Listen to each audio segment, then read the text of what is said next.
Welcome in, everyone. I'm Renee, the visionary here at the Phoenix Uprising. In this video, you'll see intuitively chosen images, each attuned to the current energy and meant to spark your inner knowing. This is a collective reading, so take what resonates and leave the rest for others. These messages are offered for guidance and inspiration, not as a substitute for professional advice. Let's begin by clearing the space. You'll hear 3 chimes starting now.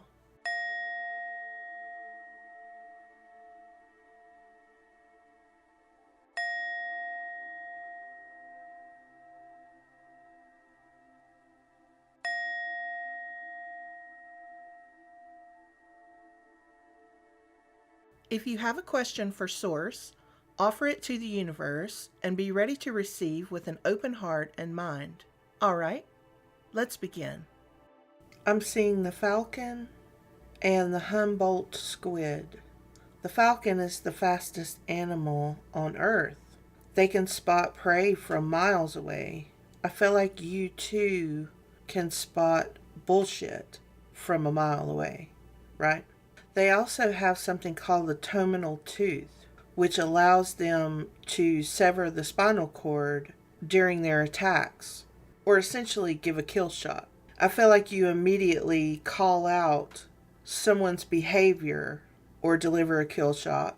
You would be a narcissist's worst nightmare. The Humboldt squid, well, they're considered aggressive, and they have been known to attack divers when they're wearing reflective gear.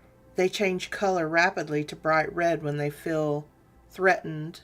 I feel like there's someone in your energy that acts aggressive because you mirror their unflattering behaviors and attributes.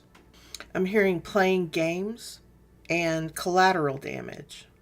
I feel like this person is good at playing the victim as well as playing games. That is part of their games. But you see straight through this. And when they're in your presence, you call this behavior out immediately. I feel like the collateral damage here is of this person that you have been calling out. Now, I agree that it's better to address poor behavior. However, it may be satisfying to call this person's bad behavior out, but is it hurting someone else who's close to this person by doing so, right? Narcissists don't like being called out or embarrassed, and they may not be confrontational enough to confront you about calling this behavior out. But if they have someone in their life that they go home to, right, at the end of the day, children, spouse, you can guarantee that they're getting the brunt of their irritation or aggravation. I mean, how do you win the game with a narcissist? Well, you refuse to participate in the game. I'm seeing the 4 of Swords, the Ace of Cups, and the Temperance. The 4 of Swords talks about a need to step away and reflect on the situation. There's a lot about reflection here. It's also about healing and preparing for the future, about peace and balance. The Ace of Cups talks about emotional and spiritual growth, new beginnings and fresh starts. Could be a new love interest. It also talks about intuition and divine connection. Temperance talks about finding balance, the need for patience and a calm approach, finding meaning and purpose to your actions, and integration of opposing forces or aspects. I'm seeing someone actually looking at their own reflection in a mirror. I feel like that's talking about and what you desire for the future. It's mirroring the 4 of Swords. It's also a need to reflect on the role that you're playing in the game with this narcissist. Because even negative attention is still attention, right? Calling out negative behavior is still attention. If they do have a significant other, and they could be related to you, calling out behavior over and over and over, I feel like the situation is either one, this spouse or child or whoever is on the receiving end of this narcissist abuse is either not at a point where they are willing to acknowledge it and move past it and get away from it, or they've resigned themselves to that's how things are. And either way, there's not a whole lot that you can do about it until they decide to do something about it. Bear in mind that narcissistic rage is a real thing. Just because someone is not willing to square up with you face to face doesn't mean that they won't take things out on their significant other behind closed doors, right? You have to ask yourself, why are you continually calling this person out? I feel like there's some sort of satisfaction that you get from doing so, but at what cost?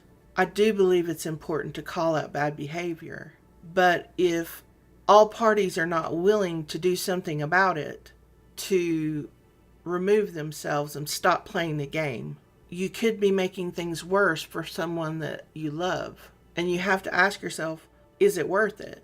I feel that sort of strongly. I know that it's hard to watch people engage with those who have narcissistic tendencies or manipulative tendencies, right? They may not be a diagnosed narcissist, but they definitely have manipulative tactics that they use. They play the victim a lot. And maybe you have dealt with narcissists in the past, and that's why you do have that falcon vision, right? You can see it from 10 miles away. You know what to look for. There's a difference in looking from the outside in, though, isn't there? I feel like this person that's dealing with this manipulative person is either in denial or they're just not at a place where they can do anything about it just yet. Maybe they do have plans to do something about it. But if you're continually drawing attention to their negative behaviors in front of this person who's trying to get away, you're doing that in front of them. That's only going to make this manipulative person clamp down on this person tighter if they think that this person hears your words and thinks they carry weight against them, right? You have to be more strategic, I feel like. And I'm not trying to come down hard on anyone here. I'm just saying, I think you should be more mindful of how you approach the situation. And if you can't do that, if it really irritates you to the point where you just can't even be around this person without saying something, right? Then I think you need to remove yourself from the situation, really. Because you could be doing more harm than good, even though that's not your intention. I'm seeing a ship, and of course that makes us think of the water, right? Emotions. I feel like you could be opening a new chapter in your spiritual journey or your emotional journey or both. You could be moving to a new place.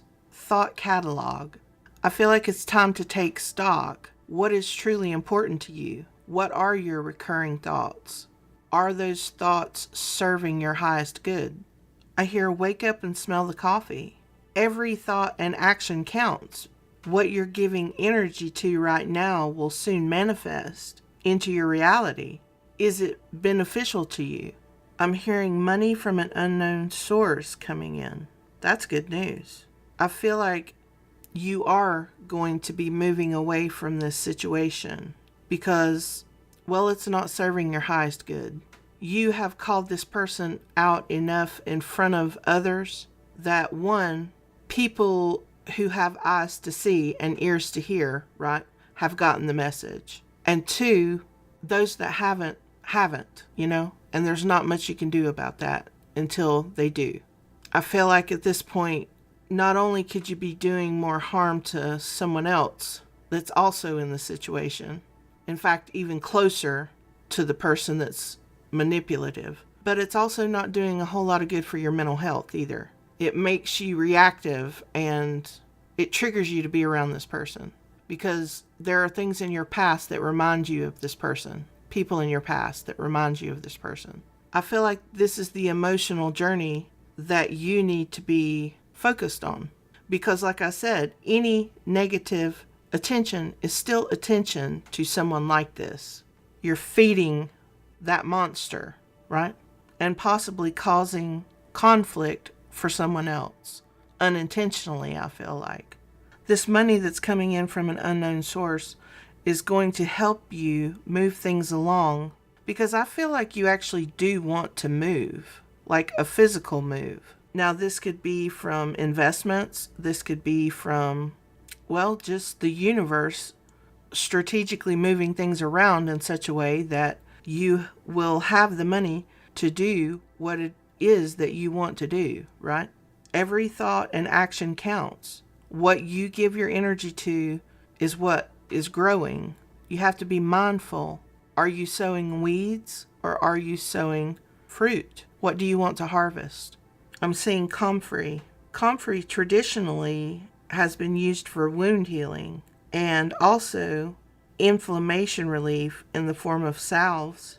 It's also great for plant feeding because it's high in potassium, nitrogen, and phosphorus. I'm seeing lamb's ear, which is also good for wound care. It's referred to as nature's Band-Aid. It has antiseptic and anti-inflammation properties. It can soothe skin irritation. The dried leaves can be infused to use as a mouth rinse for gum irritation or sore throat. A time frame for forward movement, I feel like, is winter, specifically December. So you could be either moving forward in this spiritual or emotional journey or actually moving to a new location, or both. Could be both. But there's a lot of call to reflect on how you're handling a situation with this person who's playing games. Don't let someone that you love be collateral damage to you playing the game with this manipulative person in public because you feel like you have some sort of score to settle, right? That may not even be with this person. It could be. More than likely, it's not just this person. It's with your past. With the Ace of Cups, there is tremendous potential for emotional and spiritual growth. New beginnings and a fresh start, right? With this move. Maybe that's exactly what you need, is a fresh start. You know, changes in latitude, changes in attitude, according to Jimmy Buffett. May you be highly favored and abundant in all good things. I'd like to leave you with today's food for thought quote. You have power over your mind, not outside events. Realize this and you will find strength. Marcus Aurelius. Stay true to yourself, trust the journey, and step boldly into your next chapter. Only up from here, and together we rise.